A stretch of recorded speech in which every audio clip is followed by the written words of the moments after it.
السلام عليكم.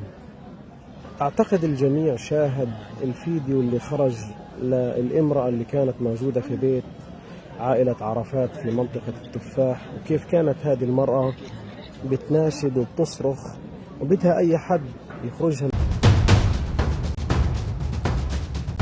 The most recent shipment is bulldozers that came in this week to bulldoze the ruins of Gaza. That amounts to a shipment every 15 hours of U.S. military aid.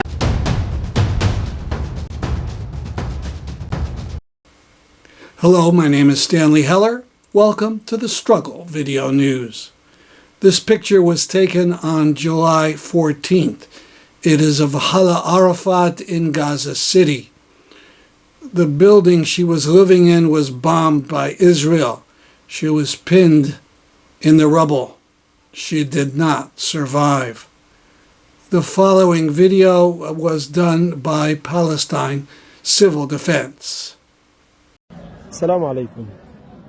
أعتقد الجميع شاهد الفيديو اللي خرج للإمرأة اللي كانت موجودة في بيت عائلة عرفات في منطقة التفاح، وكيف كانت هذه المرأة بتناشد وبتصرخ وبدها أي حد يخرجها من تحت الأنقاض. طبعا المشاعر كانت قاسية جدا وصعبة جدا، ويمكن حتى اللي شاف الفيديو تأثر بشكل كبير. وإحنا للأسف من اللحظة الأولى حينما تلقينا الإشارة حاولنا قدر المستطاع إنه نعمل تنسيق على أساس إنه نصل للمكان قبل ما تفارق الحياة، لكن كل عمليات التنسيق باءت بالفشل. ثاني يوم تم السماح لنا بدخول المنطقة، دخلت طواقمنا لتجد المرأة قد فارقت الحياة. هذا هو حال هلا عرفات وحال مئات من الناس. واليوم احنا عندنا إشارات بشكل كبير لمواطنين تحت الأنقاض وظلهم 3 أيام على قيد الحياة. الآن بنحاول نتواصل معهم، لكن للأسف الهواتف يا ما بترد يا إما قد أغلقت، وعلى ما يبدو أنهم فارقوا الحياة. معقول الضمير الإنساني لحتى هذه اللحظة ما يتحرك على مثل هيك أحداث بتجري في قطاع غزة؟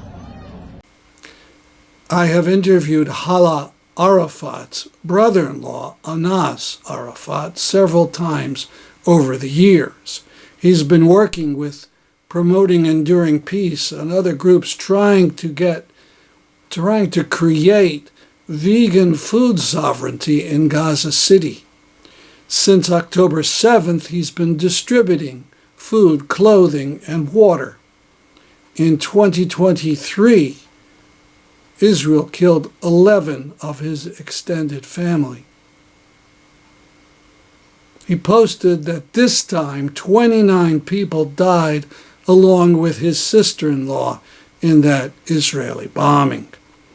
It included his mother, his father, brothers, nieces, and nephews. This is Anas Arafat with his mother.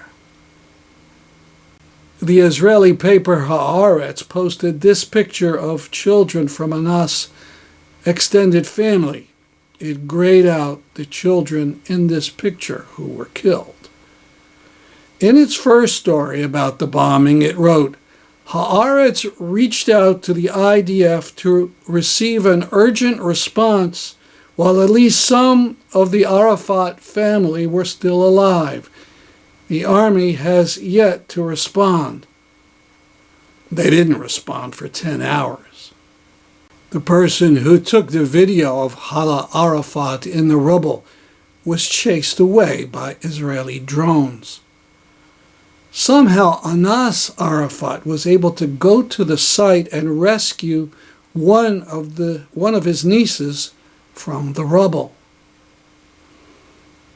Like in thousands of other situations in Gaza, there's more horror. Without heavy equipment, there's no ability to take out the bodies. There's very little equipment in Gaza City and no fuel to run them. So there's not even a chance of recovery of the bodies and the hope of even a dignified burial. Stop Israel. get Israel out of Gaza. I'm going to read a couple of sentences from another article in Haaretz. It began, "At the start of the week, temperatures in the Gaza Strip reached 37 degrees centigrade. At the same time, the IDF spokesperson issued an urgent warning in Arabic to Gaza residents. Entering the sea is forbidden, and anyone who violates the order is putting their life in immediate risk." Later, "The ban on entering the sea and on fishing is part of Israel's starvation policy. The dismantling of Gaza's food systems and independent production has enabled Israel to weaponize the humanitarian aid and to turn it into a tool of leverage in the war." The writer Noah Galili is on the staff of an Israeli group called Gisha, Legal Center for Freedom of Movement. It seems to us here at TSVN that Galili is correct. There is not even the excuse that the IDF is doing this for security reasons. There are no sea battles taking place. Even the brave boats of the Gaza Freedom Flotilla are never allowed anywhere near the Gaza coast. This is another of the apartheid regime's crimes against humanity. Speaking of the Gaza Freedom Flotilla, a new effort has been launched, a boat from the Italian port of Syracuse. It's called the Handala, named after the Palestinian cartoon character who was always depicted as turning his back on oppression and hypocrisy. As of July 18th, the boat was at the port of Gallipoli, at the heel of the boot of Italy. One person on board the boat is Chris Smalls, an American trade unionist who led the first successful effort to organize a union at an Amazon warehouse. Another is Palestinian American Huwaida Araf, who has been on past attempts to get to Gaza by sea since 2008. Hi, Hueda. Why are you on the Handala Freedom Flotilla? I have been involved in nonviolent direct action resistance to Israel's brutal, oppressive policies since at least 2001. I'm Palestinian American. I know that my parents left behind everything to start their family in a country where they could give their kids freedom, opportunity, be away from, to the extent they believed, racism and discrimination. And I know I've had opportunity that so many Palestinians don't have. And so after I finished college, I looked for what my role was to give back, to contribute to my people's liberation struggles. And I ended up moving to Palestine. I lived between Jerusalem and Ramallah, and just saw kind of the viciousness of the policy, really the evil of it. I can't really think of another word, with my own eyes. And I was frustrated how the mainstream media was reporting on it, what the policies of my government was. And so myself and others, we co-founded the International Solidarity Movement. And that was intended to provide a human resource for Palestinian popular resistance. I've met so many incredible people through the International Solidarity Movement. They come to the occupied Palestinian territories. They live with Palestinians and join them in their struggle, whether it is chaining ourselves to trees so Israel doesn't uproot them or bulldoze them, occupy a house that Israel wants to demolish, or march against checkpoints, dismantle roadblocks, all of these structures of oppression that Israel puts up, trying to resist them using our people power. And then internationals go back home and can tell people, because certainly the mainstream media is not reporting on what's happening. That was before we had social media, which has become easier to spread the word, but more people need to know. And once you know, you also have to take action. We have to change policy, and part of that is also directly confronting the policy. When Israel like Israel's always controlled Gaza, but in 2006 it put such a hermetic seal. It closed everything. Getting in and out was so severely restricted that it was killing people. People couldn't get the medicines they needed. People couldn't travel for much needed medical treatment, for school, for anything. And even though international organizations were reporting about the devastating effects on people's lives, nobody was doing anything. Nobody was pressuring Israel to change its policies. And so someone from the ISM, as a few of us were talking, said, hey, why don't we try sailing a boat? Because we can't get to Gaza any other way. And it seemed ridiculous, honestly, to me at the time, because we didn't even have a boat or know anything about boats, really. But what else was being done? And so some really committed activists worked for about a year and a half to fundraise to get 2 small fishing boats. And in August 2008, I was privileged to be one of 44 civilians from 17 countries that set sail from Cyprus. And we said, we're going to Gaza. If Israel is going to stop us, it's going to have to confront us at sea. And if it does, the whole world needs to see that Israel's policy is not about security. Right? Because that's what it tells the world. Everything that does is about security. Now it declared that Palestinians in the sea, whether fishing or swimming, are going to be shot at for security, of course. And we set sail not knowing what was going to happen to us, and ready to face serious injury or death. Not that anyone wanted to die, but we firmly believe that we can't just let Israel do this and not do anything about it. And we actually made it to Gaza. In August of 2008, Israel decided not to violently attack or otherwise intercept our boats. And the Palestinians of Gaza were so incredible in the love and appreciation that they showed.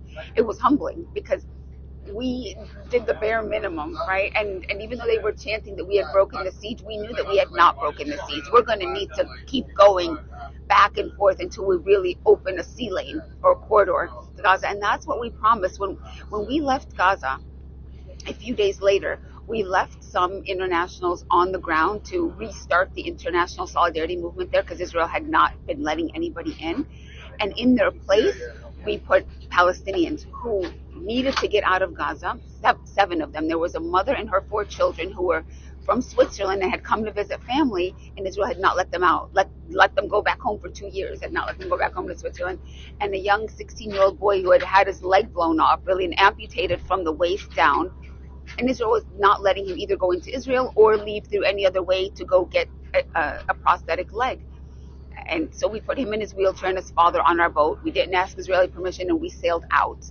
And then we did it again 4 more times. Each time we were bringing in people that Israel was keeping out, like parliamentarians, doctors, teachers. Because Israel doesn't want people to see what's happening in Gaza, same as today. And we were taking out, unfortunately, a very limited number, but we were taking people out who needed to get out, and Israel was blocking them.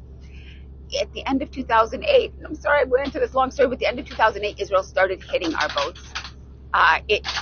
It rammed one, damaging it, making it take on water. It almost capsized another one, and then it commandeered another one. So we weren't making it to Gaza anymore at the end of 2008, 2009. And so the question that confronted us is this strategy not working anymore? Do we give up, or do we escalate?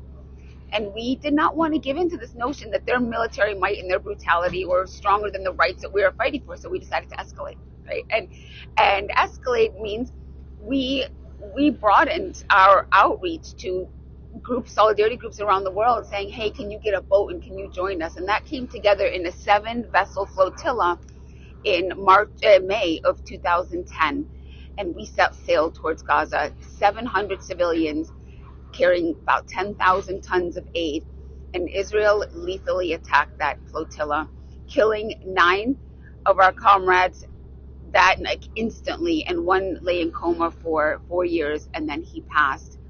But if they thought killing people was going to stop us, it didn't. We kept organizing, and we've kept going. And now here we are today, and I say, for even killing internationals, Israel wasn't held accountable. We know they've killed tens and hundreds of thousands of Palestinians, and they're not held accountable. And when they kill internationals, they're not held accountable. What's to keep them from thinking that they're totally immune from any kind of accountability? And that's why I say, that's why you see them bragging about a live stream genocide. They're soldiers doing the stuff that they're doing. They don't care because they think that they're untouchable. And the international community of states has made them to believe that. But we have to say that we're not accepting this. Our governments are utterly failing, and when they do this, civil society really has to take action. We have to confront an unjust policy. If you look at it, we're in a situation today where a country that is on trial for genocide is being allowed to determine what, if any, aid get to a people that they're trying to exterminate.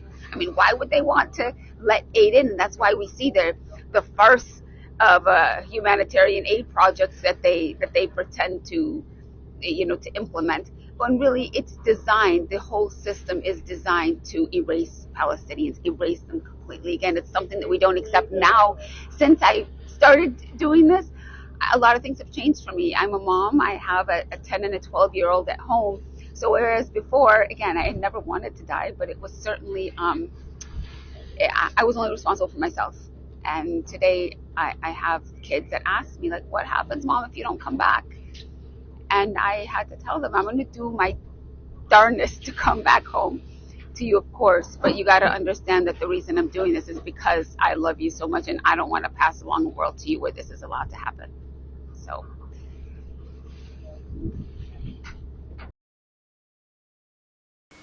Three people have been killed in an Israeli airstrike on the only Catholic church in Gaza.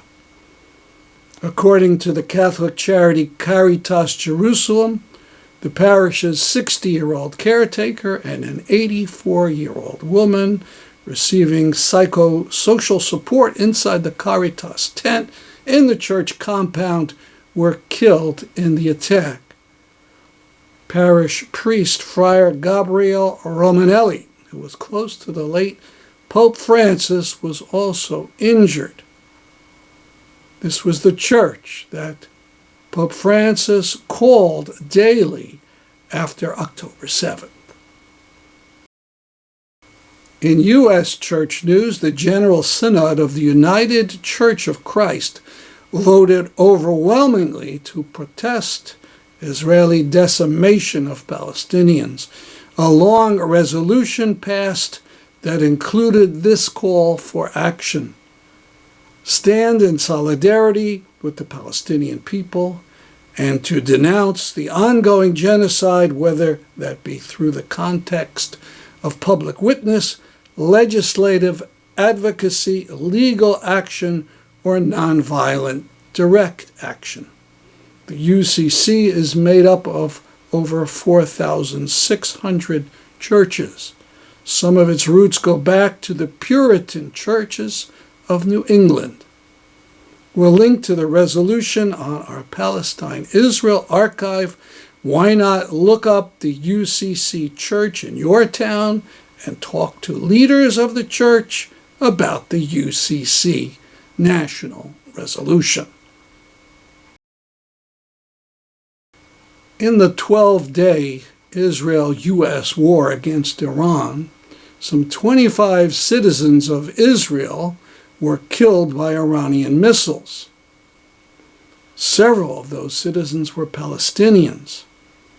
They were from one family when an Iranian missile smashed into a home. The father of the family is, of course, devastated. He lost his wife, 2 daughters, and a sister-in-law. In reading the article about this tragedy, I noticed that the town they lived in was called Tamra. It's in the Galilee near Akka. I mention this for several reasons. One is that around 20 years ago, I was in that town for an afternoon listening to an Israeli named Susan Nathan, who lived there, speak about a book she wrote called The Other Side of Israel. She described Tamra as a very crowded area. Part of it was a refugee camp. Israel banned Palestinians in that town, citizens of Israel, from using any surrounding land. However, inside Israel, we also have occupation. Where you are now in this town, we have 30,000 people living on 1,000 dunams of land. The area of Tamra that we're in now is actually a refugee camp. It's made up of families from 5 different villages in this area that were destroyed in 48, and they lost everything, and they came here to Tamra. And they had to, this area was covered by International Red Cross tents, and they lived in tents here, and then they went on to build shacks and to buy land from the people of Tamra. And most of the people here work in the construction industry. I describe in my book how the Israeli ethnocratic regime has turned the majority of the Palestinian population inside Israel into a sort of proletariat who go to work from the Arab satellite towns into the Jewish areas. There are no buses or public transport to and from Jewish areas to Arab areas after 5:30 at night. That is along the same lines as the South African regime before the fall of apartheid. I'm also a South African citizen, and I lived in South Africa for a while during the apartheid, and all my family still live there. So I have considerable experience of the apartheid years. And it's a very, very similar situation here. Another reason I mention this is to mention the reaction of some Israelis to the attack, because it went viral. The video, we won't show it, but the repulsive video was of Jewish Israelis reacting to the missiles that hit Tamra with celebration by chanting the popular Israeli genocide slogan, "May your village burn." These are Israeli racists cheering the deaths of other Israeli citizens. A final reason, it is to point out that there were no public air raid shelters in Tamra. There are very few public air raid shelters in the Arab towns of Israel, while there are plentiful shelters for Jewish towns and cities. And in mixed areas, Al Jazeera reports Arab citizens are sometimes turned away.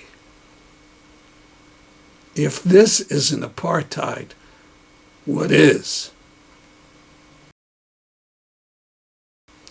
Activists are always trying to figure out new ways to protest that will energize the public.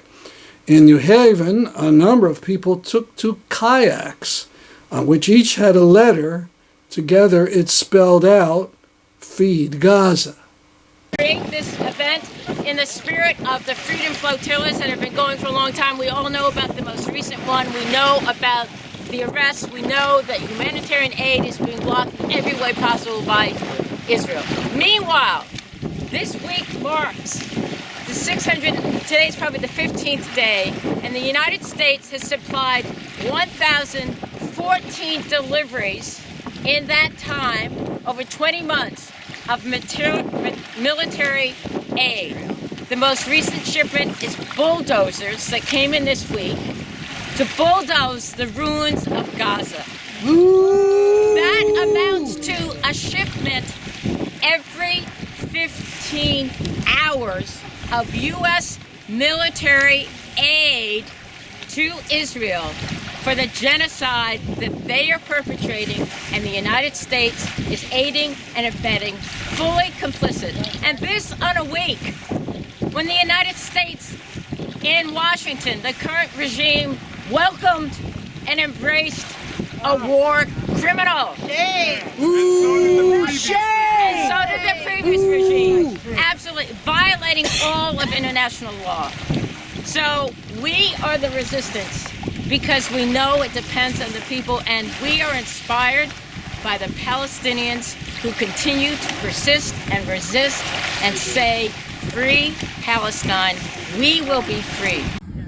So why did you come to this event today? Kayaks, trying to get the message to feed Palestine. Well, because they really need more voices out there. I've been doing stuff solo by myself for the past 2 years, running, biking, showing my solidarity to Palestine. And once I saw something like in a group set, I was so happy and I immediately signed up for it. On August 7th, people in Northwest Connecticut have a chance to meet up with Ira Helfand, who is a leader in 2 organizations, each of which has won a Nobel Peace Prize. His topic will be the growing threat of nuclear war and what to do about it. It will take place at 11 a.m. at the Tort Museum on Main Street in Winsted, Connecticut. That museum was created a number of years ago by Ralph Nader. You recall that on August 6th and August 9th, the U.S. dropped 2 atomic bombs on Japan during World War II. Finally, at the end of July, we encourage you to avail yourself the opportunity to watch the film Thoughts on Medically Assisted Suicide. It's free for just 1 week in honor of the 35th anniversary of the passage of the Americans with Disabilities Act. It will be free to view starting Wednesday, July 23rd at the website PamasProgressives.org.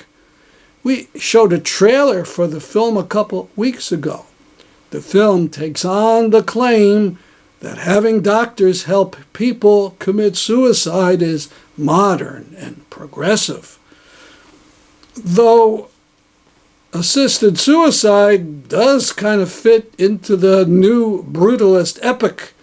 Take away your Medicaid and let you have the privilege of doctor-supervised or doctor-encouraged suicide. That's our program for today. See you next week at this time. My name is Stanley Heller for the Struggle Video News.